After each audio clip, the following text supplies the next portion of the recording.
Unit 1, 1.3, Ratios and Extended Ratios.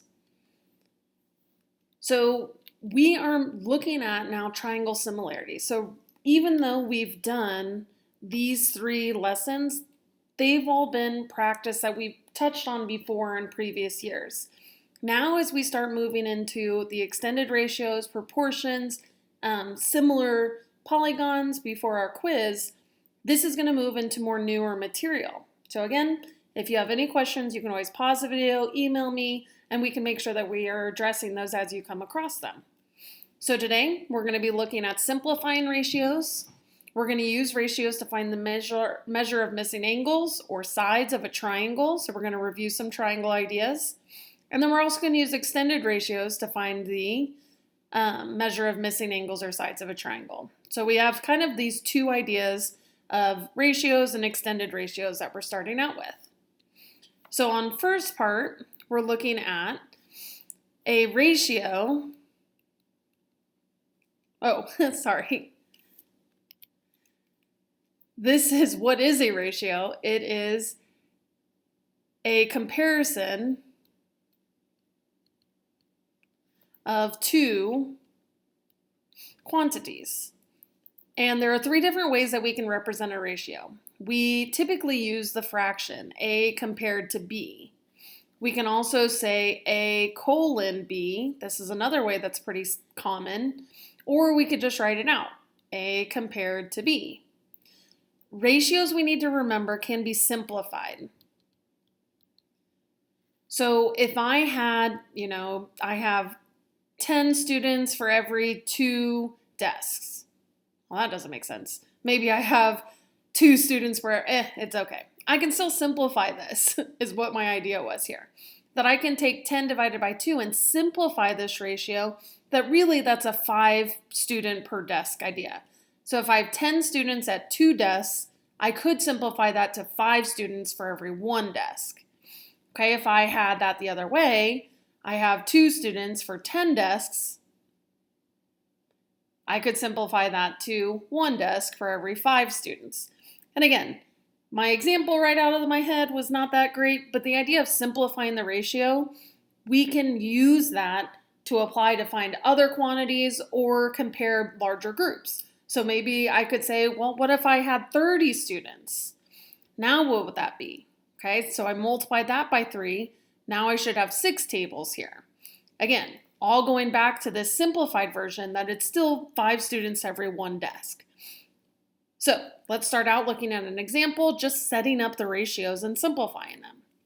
So our examples say we have a music store that has 40 trumpets, 38 clarinets, 24 violins, 51 flutes, and 16 trombones. It says write each ratio in simplified form. All right, so we want to compare trumpets, which we know there are 40, compared to violins, which we know there are 24. All right, so we're comparing 40 to 24. So if I looked at this as a fraction, can I simplify or take something out of this fraction? So what I'm going to do on my calculator is use my N over D key, and I'm just going to put 40 over 24 and hit enter. So my fraction key, 40 as the numerator, denominator 24, and it does simplify. I can take this down to 5 over 3. What this is actually doing, our calculator is taking this value, the 5 over 3, and it is moving it from 8 times 5 and 8 times 3. Because I can take an 8 out of both of those, that's where we get the leftover 5 over 3.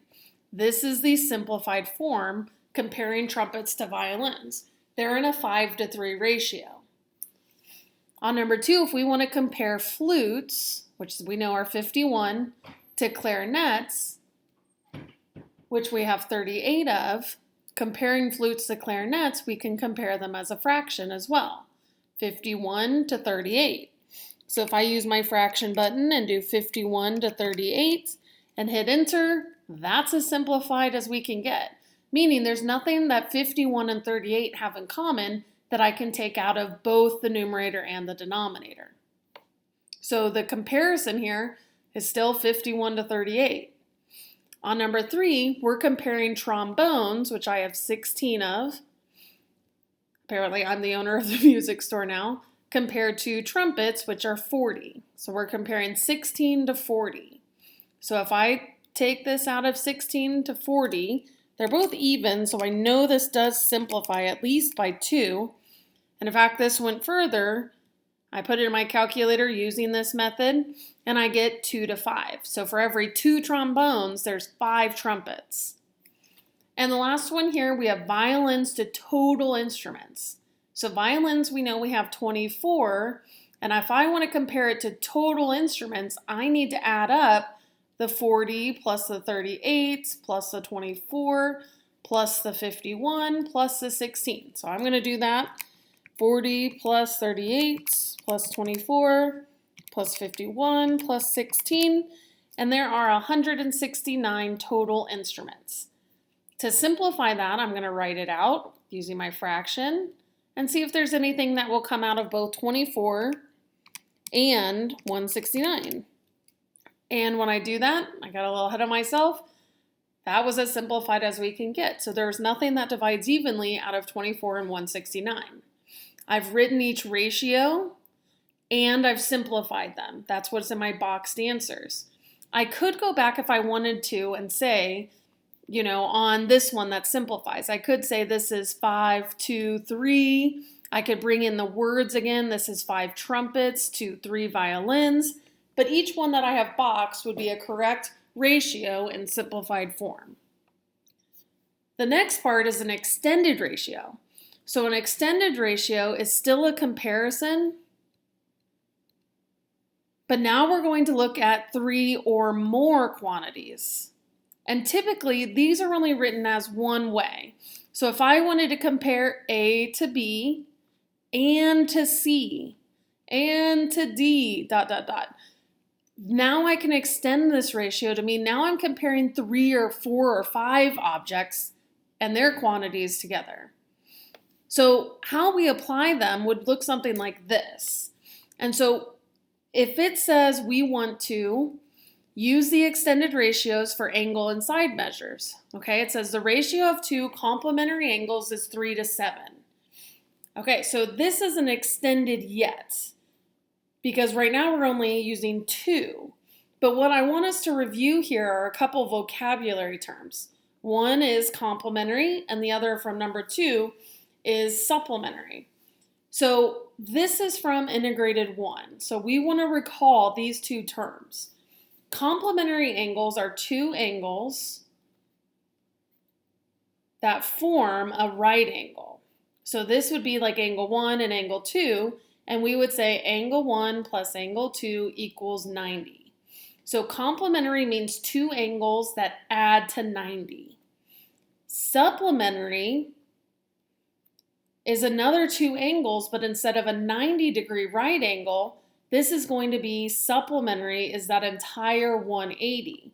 Where now maybe I have angle 3 and angle 4 here, and if they're supplementary, I know that they add up to 180 degrees.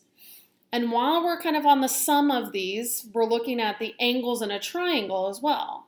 So if I had angle 5, angle 6, and angle 7 in a triangle, the sum of all these angles is always 180 degrees as well.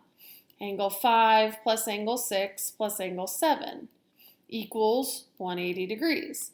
So as we're looking at these relationships that we studied from last year, we're going to apply them this year as well in these ratios that are the new parts bringing this in. So this says that I have the ratio of 2 complementary angles. So I know that these are angles that add up to 90. I know that these have a ratio of 3 to 7. So if I had this, okay, I have an angle 1 and an angle 2 here, and I know that together they make 90. But I know that for 3 of this, there's 7 of this one. What I don't know is that this has been simplified. So if I just add those, if this was 3 degrees and 7 degrees, would that add up to 90? So if I just had 3 here and 7 here, 3 plus 7 is not big enough to get me to 90. So what I know is this has been simplified. So what I'm going to do is, just like on this one, I had to find the 8 that was taken out here. We don't know what was taken out here, so I'm going to put an unknown, a variable in here. So I know that the same thing was taken out of this and this one in order to simplify this ratio. Now I can set up a relationship that says 7x plus 3x has to equal 90 because of that complementary idea. So again, I don't know how this ratio was simplified, but I do know that together they equal 90. This allows me to have one equation where I can combine my like terms and find what was taken out of that angle. So as I divide by 10, I get x equals 9. So when I simplified this angle, I can find that this angle measured 7 times 9, 63 degrees, 3 times 9, 27 degrees. So my two angles are 63 degrees and 27 degrees. Those are the two angles that I was missing here. So the angle 1 I could say is 63 degrees, and the measure of that angle 2 is 27 degrees. This is my final answer. And a similar idea here, we're going to do the ratio of two supplementary angles. So supplementary needs to add up to 180. So 4 plus 1 is clearly not enough to make 180. It's only making 5. So clearly this has been simplified as well. So when we have supplementary, we have angles that add up to 180. So we have a straight line relationship. So again, it's not 4 and 1 because that doesn't add up. So we can put the x back in to see what was taken out using 4x plus 1x. And knowing that supplementary means their total together must be 180. Combine like terms, I get 5x equals 180. And one step to get x by itself. 180 divided by 5, and we get 36. So 36 is what was simplified out of this ratio. So if I plug back in to find the measure of my angles, the measure of angle 1, 4 times 36 is 144 degrees. And the measure of that angle 2 is just 36. It's 1x. I can still check my work on the complementary. These two add up to 90. These two on the supplementary add up to 180. Kind of checking off my work here. So these weren't quite extended ratios. These are just using the ratios because we only had still two items that we were comparing, an angle to an angle, an angle to an angle. If we look at this one, now we actually do have an extended ratio of the measures of the angles in the triangle. We have 1, 2, 3 things being compared because if we think about the angles of a triangle, we have 3 of them. So we have a 4 that's being compared to a 7 that's being compared to a 9. But again, this can be simplified. So recall, we had the sum of the angles in a triangle should be 180. If we add up 4 plus 7 plus 9, 4 plus 7 plus 9, we get 20. 20 is not going to cut it. So we know that this has been simplified, which means something, some x, has been taken out of each one of those. So I'm going to put the x back in and use the 4x plus 7x plus the 9x, the angles of a triangle are 180. I'm going to use that relationship to find what the x was that was taken out. So we combine those to 20x, divide over by 20, and we get x equals 9. So when we find the measure of the angles, we have angle 1, angle 2, and angle 3. And so these 3 angles, one is 4 times 9, 7 times 9, and 9 times 9. My equal sign got a little wonky there. And if I check that, 36 plus 63 plus 81, that does check out to make sure that they still add to 180. So when we're working with our simplified relationship, we need to figure out what was taken out of those three measurements to get down to the 479. Well, originally it started out as 36 to 63 to 81, and we divided everything out by 9, which then takes us back to this piece. Still keeping that consistent ratio of 4 to 7 to 9. All right, let's try that one again. Now we have another triangle. My ratio of the angles of a triangle is now 11 to 2 to 5. Simplified. All right, so we have a triangle, and we know 11 to 2 to 5. But if it's been simplified, that means an x has been taken out of each of those measurements. The angles of a triangle, 11x, 2x, and 5x, all must add up to 180 degrees. If I combine like terms, 13 plus 5, I get 18. Divide both sides by 18. We know that the 10 is what was taken out of each one of those. Our goal is now not to find the measure of all of them, but the largest angle. So of these three, the largest angle in the triangle will be 11 times 10. 110 degrees. So the largest angle, we could still find the smallest angle, 20 degrees. We could find the, if we were playing Goldilocks, biggest to smallest, we could find the other piece as well. But this indicated just find one measurement. Find the largest angle. And so sometimes we have to make sure that we're reading, all times, we have to make sure that we're reading the directions and leading us to what the specific answer or quantity or measurement is being required of us. So we use the ratio now to find the largest angle. On 5, we're going to switch gears just a little bit. It says the ratio of the measures of the sides of a triangle is 2 to 8 to 9. Again, this is likely to be simplified. What they're telling us about the sides is that the perimeter of the triangle is 76.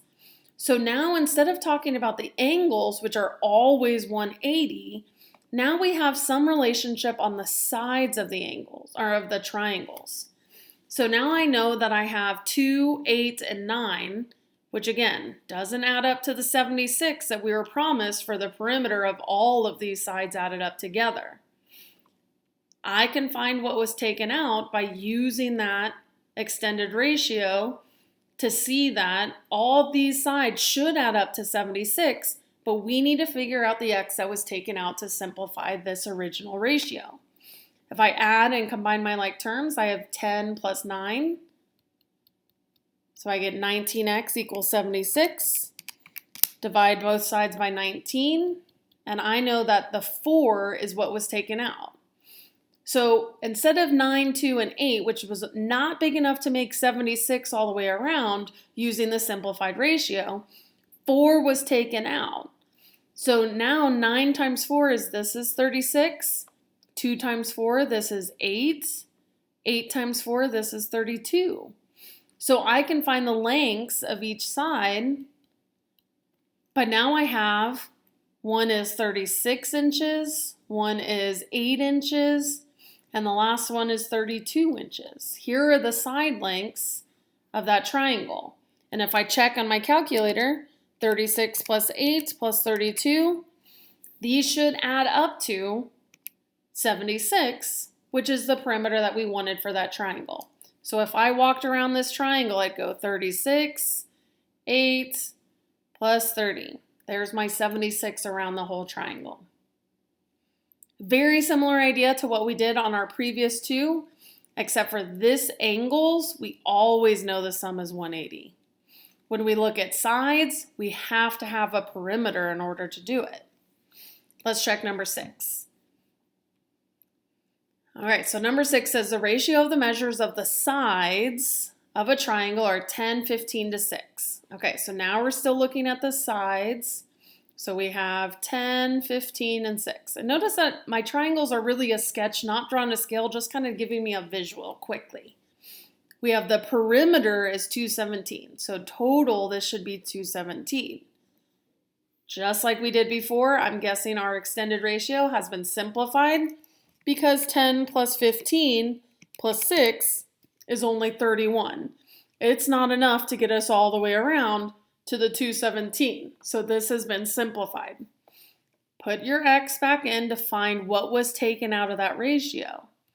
10x plus 15x plus 6x should add up to the 217. So something that's been taken out of this ratio needs to be put back in.